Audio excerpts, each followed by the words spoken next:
બનાસકાંઠા જિલ્લા પોલીસ વડાના માર્ગદર્શન મુજબ જિલ્લામાં દારૂ અને જુગારની પ્રવૃત્તિ નેસ્ત નાબૂદ થાય તે અંગે કડક અમલવારી કરવા સૂચના કરતા સાયબર ક્રાઇમ પોલીસ સરહદી રેન્જ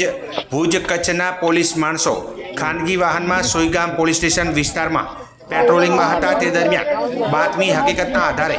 જોરાવરગઢ ભારતમાળા ટોલનાકા પાસે રોડ ઉપરથી ફોર્ચ્યુનર ગાડી નંબર GJ05RH 9765 ગાડીમાંથી ભારતીય બનાવટના પરપ્રાંતીય ઇંગ્લિશ દારૂની અલગ અલગ બ્રાન્ડની બોટલ બિયર ટીન પેટી નંગ 70 જેની કુલ કિંમત 2,71,600 નો ગેરકાયદેસર અને વગર પાસ પરમિટનો પ્રોહી મુદ્દામાલ તેમજ ફોર્ચ્યુનર ગાડીની કિંમત ₹15 લાખ તથા નંબર પ્લેટ નંગ 4 મળી કુલ કિંમત 17,71,600 નો મુદ્દામાલ પકડી પાડી નાસી જનાર બે ઈસમો વિરુદ્ધમાં પ્રોહિબિશન એક્ટ મુજબ સોઈગામ પોલીસ સ્ટેશન ખાતે